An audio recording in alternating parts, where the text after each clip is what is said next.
ಪ್ರಹ್ಲಾದ ಎಂಬ ಕಥೆಯನ್ನು ಹೇಳಲಿದ್ದೇನೆ. ಪ್ರಹ್ಲಾದ ರಾಕ್ಷಸ ರಾಜ ಹಿರಣ್ಯಕಶಿಪುವಿನ ಮಗ. ಕಯಾದು ಅವನ ತಾಯಿ. ಹಿರಣ್ಯಕಶಿಪು ತಪಸ್ಸಿಗೆ ಹೋದಾಗ ದೇವತೆಗಳಿಗೂ ರಾಕ್ಷಸರಿಗೂ ಘೋರ ಯುದ್ಧವಾಯಿತು.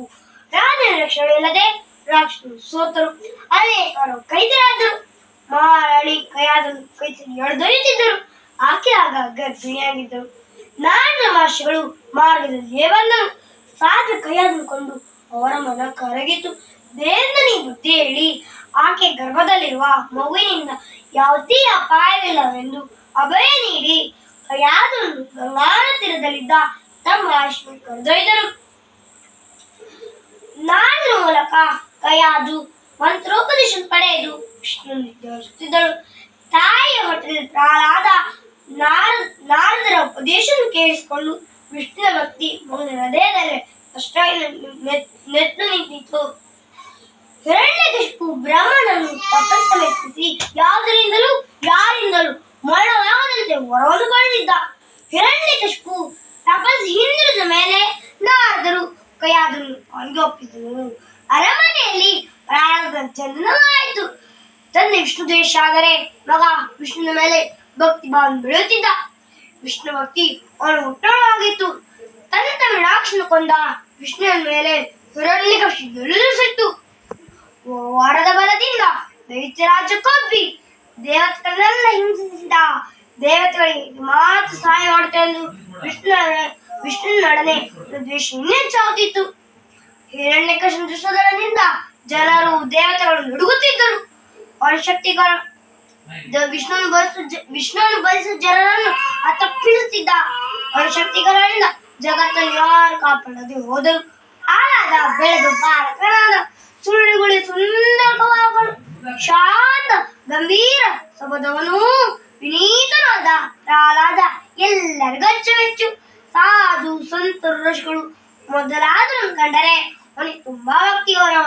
ಹಿರಣ್ಯಕಶಿಪು ತನ್ನ ವಿದ್ಯಾಭ್ಯಾಸಕ್ಕಾಗಿ ಗುರು ಶುಕ್ರಾಚಾರ್ಯರಾದ ಪುತ್ರರಾದ ಚಂಡ ಅಮರಕ ಬಳಿ ಕಳುಹಿಸಿದನು. ಪ್ರಹ್ಲಾದನೊಡನೆ ದೈತ್ಯ ಬಾಲಕರು ವಿದ್ಯಾಭ್ಯಾಸ ಮಾಡುತ್ತಿದ್ದರು. ಪ್ರಹ್ಲಾದ ಗುರು ಪಾಠವನ್ನು ಕೇಳುತ್ತಿದ್ದರು. ಆತನಿಗೆ ಹರಿಜ್ಞಾನ. ಅವನು ಎಲ್ಲಿದ್ದಾನೆ, ಎಲ್ಲ ಕಡೆ ಇದ್ದಾನೆಯಾ, ಎಲ್ಲ ಪ್ರಾಣಿ ಪಕ್ಷಿಗಳಲ್ಲೂ ಇದ್ದಾನೆಯಾ ಎಂದೆಲ್ಲ ಚಿಂತಿಸುತ್ತಿದ್ದ. ಗುರುಗಳ ಪಾಠ ಅವನಿಗೆ ಬೇಡವಾಗಿತ್ತು. ಒಂದು ದಿನ ಹಿರಣ್ಯಕಶಿಪು ತನ್ನ ವಿದ್ಯಾಭ್ಯಾಸ ಬಗ್ಗೆ ಕೇಳಲು ಗುರುಕುಲಕ್ಕೆ ಬಂದನು. ಪ್ರಹ್ಲಾದನು ಕೂರಿಸಿಕೊಂಡು ನೀನು ಕಲಿತಿ ವಿದ್ಯೆ ನನಗೆ ಹೇಳು ಎಂದು. ಆ ಪ್ರಹ್ಲಾದನು ಇವನು ಮಿತ್ರ ಶತ್ರು ಎನ್ನುವರು ಕಲಿಸಿದ ವಿದ್ಯೆ ನನಗೆ ಹೆವರಲಿಲ್ಲ. ಅದಕ್ಕೆ ಅಡವಿಗೆ ಹೋಗಿ ಹರಿಯನ್ನು ಧ್ಯಾನಿಸಬೇಕು ಎಂದು ಹೇಳಿದನು.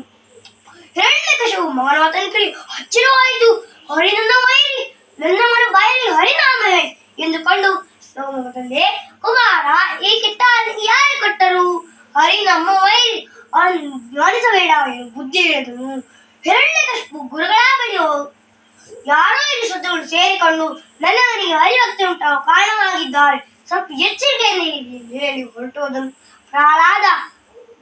ಗುರುಗಳು ಪ್ರಹ್ಲಾದನಿಗೆ ಪ್ರೀತಿಯಿಂದ ವಿದ್ಯೆ ಹೇಳಿಕೊಟ್ಟರು. ಆದರೆ ಪ್ರಹ್ಲಾದನಿಗೆ ಹರಿಭಕ್ತಿ ಕಡಿಮೆ ಆಗಲಿಲ್ಲ. ಅಪ್ಪ, ಹರಿಗೆ ಹಣೆ ಕಳೆ ಎಂಬ ಭೇದವಿಲ್ಲ. ಒಳ್ಳೆಯನ್ನು ಹರಿಸುತ್ತಾನೆ, ದೀನ ರಕ್ಷಿಸುತ್ತಾನೆ, ಅನ್ಯಾಯವನ್ನು ಶಿಕ್ಷಿಸುತ್ತಾನೆ ಇದರಿಂದ ಕೋಪಗೊಂಡು ತನ್ನ ಕಣ್ಣು ಎದುರುವುದೇ ಬೇಡ, ಅವನು ಕೊಂದೇ ಬಿಡಿ ಎಂದರು. ಆದರೂ ಪ್ರಹ್ಲಾದ ಹೆದರದೆ ಶಾಂತನಾಗಿ ಹರಿಜ್ಞಾನ ಮಾಡಿದನು. ರಾಕ್ಷಸರು ಎಲ್ಲ ವಿಧದಲ್ಲಿ ಪ್ರಹ್ಲಾದನು ಆದರೆ ಅವನನ್ನು ಕೊಲ್ಲಲಾಗಲಿಲ್ಲ. ಏಕೆಂದರೆ ಅವನು ಹರಿಜ್ಞಾನ ಮಾಡುತ್ತಿದ್ದನು. ಮಗನ ಬದಲಾದ ವಿಷ್ಣುವನ್ನು ಕಂಡು ಹಿರಣ್ಯಕಶಿಪು ಎಲ್ಲಿ ಕೋಪ ಉಂಟಾಯಿತು. ಪ್ರಹ್ಲಾದನು ನೀಚ ಮನೆಯಾಳ ದುರ್ಬುದ್ಧಿಯನ್ನು ಕಲಿಸಿದವರು ಯಾರು ಒಬ್ಬರಿಸನು. ಅಪ್ಪ, ನನಗೆ ದೇಹ ಕೊಟ್ಟವನೇ ಶ್ರೀಹರಿ, ಅವನಿಗೆ ಸಮನಾದರೂ ಯಾರೂ ಇಲ್ಲ. ಇದರಿಂದ ಹಿರಣ್ಯಕಶಿಪು ನಿರ್ಭಾಗ್ಯವೇ, ನಿನ್ನ ತಾವು ಸಮೀಪಿಸಿತು.